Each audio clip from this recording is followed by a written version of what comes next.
What's up guys, TechLab here. Now in today's video we're going to be showing a bit of love to the casual gamers out there because not everybody wants the fastest gaming PC or the cheapest. Some people just want a modern upgradable system that won't break the bank, and thanks to Team Red, that's exactly what we're building.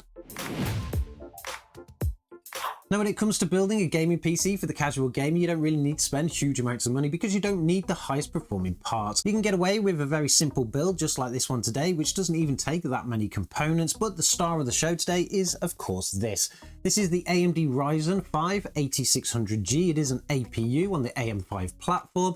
It offers 6 cores, 12 threads, so it's a pretty decent CPU. It also has inside of it the RDNA based Radeon 760M graphics, so it will actually play games and it'll stay nice and quiet while it does it. For the motherboard, we've gone for an MSI B650M. This motherboard is probably one of the best priced motherboards on the market at the moment. I managed to pick this up for just £130. It is an M80X board, but it offers a ton of features. We've got coolers everywhere. We've got 2 NVMe slots, 4 RAM slots, so it's offering some pretty decent performance, particularly for that price range. When it comes to RAM and storage, we want to make sure that it's super fast to give this APU the best possible chance, and for that we've had some things sent to us from our friends at Integral. I want to thank them for sponsoring the video and sending these across, but for the storage device we do have a 1TB Integral Edge SSD. This is an NVMe and it is a Gen 5, so even though the CPU doesn't fully support it, we will get some max speeds out of that. And then when it comes to RAM, we have 32GB of the KLEVV CRAS-V RGB. This RAM is absolutely beautiful and it runs at around 6000 MTS, so we're going to get some pretty decent speeds here. Also going for 32GB will set us up for the future, and it doesn't really cost that much, between 16 and 32 nowadays, so 32 is the better option that people should be choosing. Power supplies are just very general for a system like this. You don't need a lot of power to be able to do this. You can pretty much pick up any 550 watt power supply and it will be perfectly fine for this system. I've actually gone for this Cooler Master one here. It is an 80 plus gold fully modular unit. I originally paid very little for these, but nowadays you will pay around £50 for a decent branded power supply of this wattage. Like I say, you can pretty much go for anything you want, although I went for this one because it kind of matches our case. Now, being an APU build, it doesn't mean that you have to build something tiny. You can actually build a pretty decent looking PC, and for the case I've actually gone for the absolutely beautiful Cooler Master TD300 mesh. I've absolutely wanted one of these cases for a long time now. I think it looks absolutely gorgeous and this system's going to go really well in it. It does come with 2 ARGB fans at the front as well as a 4-port hub built into it, so there is some expandability here. We're not going to be installing a rear fan in this today or anything in the top. We're going for stock coolers and things like that, so it's going to be a pretty decent case that's going to offer some upgrade capabilities as well as lots of space inside, and it's going to look fantastic on a desk. Overall, this system is very simple to put together. There isn't that many parts. We don't have a graphics card, we don't have extra fans, we don't have any kind of water cooling system in there. This is a very simple build for anybody to do, and for casual gamers that are not really into hardware enthusiasm or anything like that, it should be a pretty simple build. So we need to now stick this PC together and see exactly what kind of performance casual gamers are going to get. Now, I think this motherboard was actually a fantastic buy here. It is AMD Ryzen 9000 desktop ready. I'm not 100% sure how many CPUs it actually supports, but it should support most of them, and if you do need to do a bit of a BIOS update, it's not always the end of the world. I do think that this board was a fantastic price, particularly for only £130. It is an MSI Gaming plus Wi-Fi, which means it does come with Wi-Fi adapters. That is something else that you won't need to purchase, and it looks absolutely fantastic. The board itself does come with a lot of heatsink coolers and this nice little tealy or bluey green kind of detailing around on those coolers. It's not usually for everybody, but it does actually look nice in a system. Our APU does come with its own box cooler, and for anybody out there that's had a Ryzen CPU with a stock cooler before, you will pretty much recognize it because they're all pretty much the same. 65 watt CPUs don't take a lot to cool, so they do provide you with this very nice little AMD logoed 92mm fan.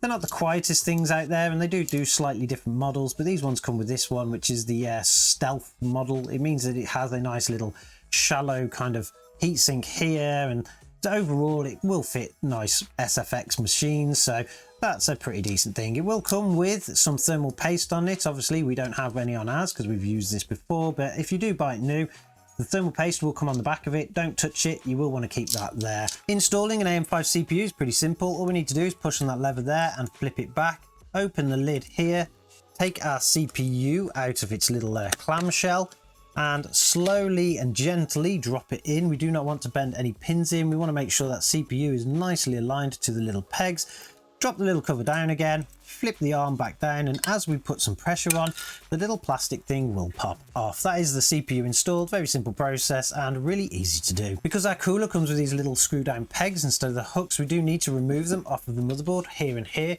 Very simple process again. They're just screwed in with some standard screw heads, so we just need to unscrew each one of them with a screwdriver and pop that off. Installing our cooler back over the top, lining up those 4 screws, not forgetting our thermal paste. The next thing we're going to install is the NVMe drive. Now the NVMe drive that we're using, of course, is the Integral Edge. This is a PCI Gen 5 drive which isn't supported fully by the CPU, but it is a very future-proof thing. It comes with this huge heatsink on it, and they are very expensive. You can opt for something cheaper, but I thought for a build like this, we'd want to go future-proof and we want to make sure that we go fast. Again, we will need to remove this little heatsink here from the NVMe slot, but we do not need to replace it because the drive has its own NVMe slot, so it should be a pretty simple thing to install. This motherboard also comes with little clips to hold NVMe drives in, so you won't need extra screws here, but we just simply need to just drop it into the slot, push it down, and flip the little flip around, and that is the drive held in. Next is installing the RAM, and this RAM is gorgeous. It is the CRAS RGB from KLEVV. It is reasonably priced as well. They do some pretty decent prices on these, and it looks absolutely gorgeous, to be honest. Nice heat sinks on it, and it's going to go well with this build. We do need to simply drop them into the slots here and here, just like all RAM. Click it into place and we're pretty much good to go. And that is pretty much it for the build of the motherboard. We've got a cooler, we've got our RAM, we've got our NVMe drive, the CPU is installed.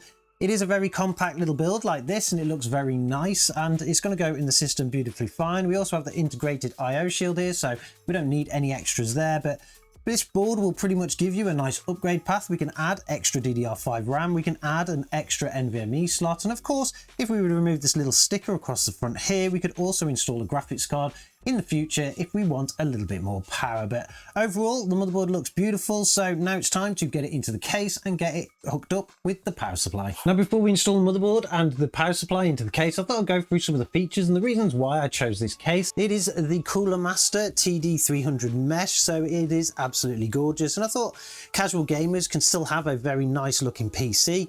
In terms of the chassis, it's pretty standard for all micro ATX Cooler Master cases. We've got even older models which look pretty much identical to this, including the way that the glass panel window fits on. It does fit on by slotting into the bottom and sliding across, and then you've got these thumb screws on the back just to hold it in place. We do have some extra filtration on the top if you want to install fans in there, and it will take up to a 240mm all-in-one cooler.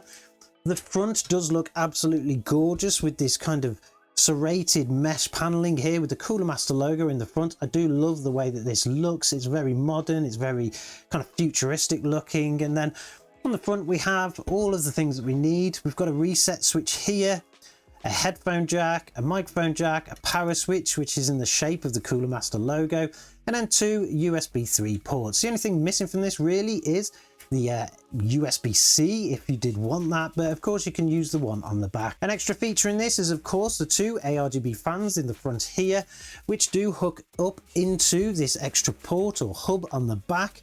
We do have a placement here for 2 extra fans. They are 3-pin fans, so that's VC connections with ARGB 3-pin fans as well, and it is controlled by the reset switch if you plug that in there.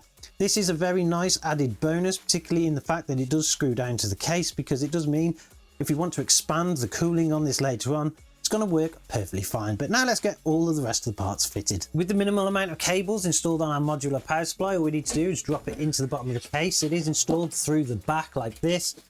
Slide it in and push it towards the back, not forgetting to put the screws in the back. Lower our motherboard into the case, lining up with the standoffs, and then lining up that IO shield with the back plate. Secure the motherboard in with the mounting screws. Make sure you get all of them, don't miss one, because when you try to take this motherboard out again, or if you try to take out a component, you may bend the motherboard, so make sure it's nice and secure down. Feed through some of our power supply cables using our EPS one through the top there, our 24-pin one through the side here. And of course there is no PCIe connections for this APU build, but we do need a SATA connection here just to hook up our little controller in the back here, and that will give us some lighting effects and pretty much tidy up all the cables, get everything else plugged in the other side, and we're pretty much good to go. And there we have it, a beautiful desktop gaming PC with a slight splash of RGB for the casual gamer. This system has turned out absolutely gorgeous, and it still offers a lot of potential going forward, but in its current state, how well will it actually game? I know the cynics out there of you will actually suggest that it won't play anything. There are people that literally will think an APU build cannot play any game, but that is simply not true.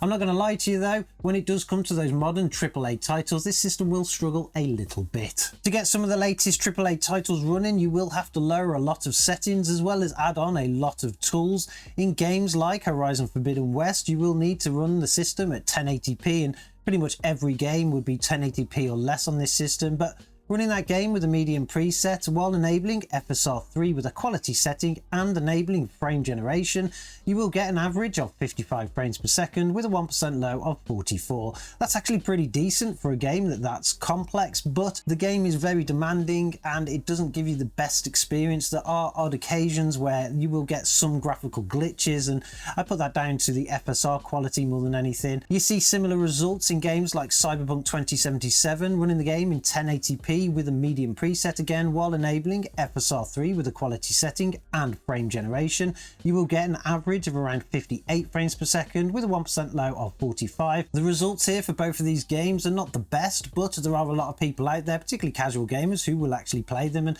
be reasonably happy with that kind of thing. You just will have to get used to slight graphical issues and the odd dip here and there, but this system wasn't actually built for new AAA titles. It will play them. You will have to lower a lot of settings, make a lot of sacrifices, and enable lots of tools which may cause graphical glitches, but it was actually designed for casual gamers, and casual gamers play something a little bit different. In Counter-Strike 2 with this system, running the game in 1080p with a high preset, you're easily going to be able to achieve an average FPS of around 76 with a 1% low of 43. Now this is a competitive shooter, and the higher the frames per second, the better for most people, but for those that like to just dip in and out of it now and again, have a couple of rounds, it is going to get the job done. It is more than smooth with these settings, and the game looks pretty good too. GTA 5 is another game that casual gamers tend to dip in and out of, and this system outplays it, absolutely no issues at all.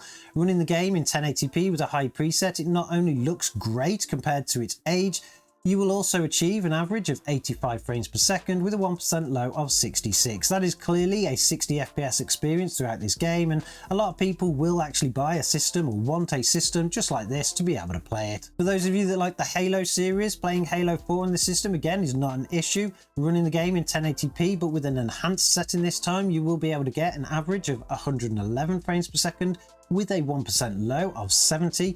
The game looks absolutely stunning, plays beautifully smooth, so you're going to get a great experience here, and that will pretty much apply to all of the other Halo games that are in things like the Master Chief Collection. Lego Indiana Jones 2 is a perfect example of a game that will run beautifully on an APU based system. Absolutely no issues here, and you will get a high FPS experience. Running the game in 1080p with a high preset, you will manage to average at 152 frames per second with a 1% low of 120. Clearly a high FPS experience and a great game to play as well. That pretty much means that most Lego based games, maybe not the latest ones, but all of the ones that you can pick up pretty cheap nowadays and have a quick go on now and again, will play perfectly fine on this system. Red Dead Redemption 2 is probably the most demanding game that I've tested with this system, and a lot of people still actually like to play it. They like to dip in and out of it now and again, and it's reasonably cheap to buy nowadays, but running this game in 1080p with a medium preset while enabling FSR2 with a quality setting, you will manage to achieve an average of 54 frames per second with a 1% low of 45. That actually gives you a perfectly smooth gameplay experience, and the game looks pretty good at those settings as well. Stray is probably the newest game on the list that we've got today, and it is one of those that has a bit of a cult following. It is a fantastic game, but it is quite small, and even though it does come across quite demanding in places, the system will actually get the job done.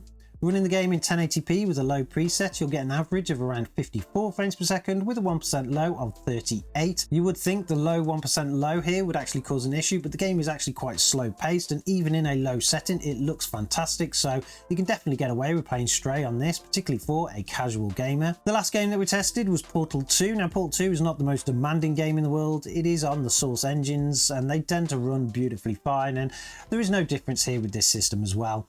Running the game in 1080p with a high preset, you're easily going to be able to achieve an average of 180 frames per second with a 1% low of 130.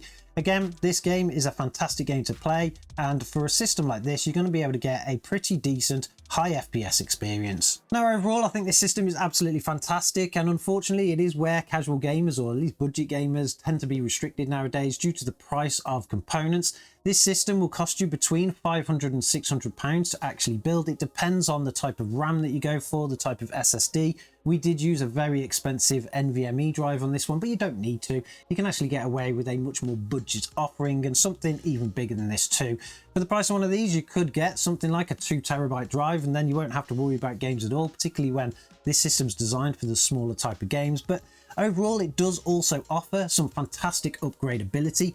Being on the AM5 platform and the board supporting even the 9000 series, you can go all the way up to anything including the 9800 X3D. This board will take it perfectly fine and it'll run beautifully as well. It does have the extra power connections at the top here for the EPS, so you can even plug in extra power there if you want to do any kind of overclocking. And then the case generally offers lots of upgrade paths too. Of course, we can fit in a graphics card to really give us some proper gaming performance, and we probably wouldn't even need to upgrade the CPU for that, but you could if you wanted to.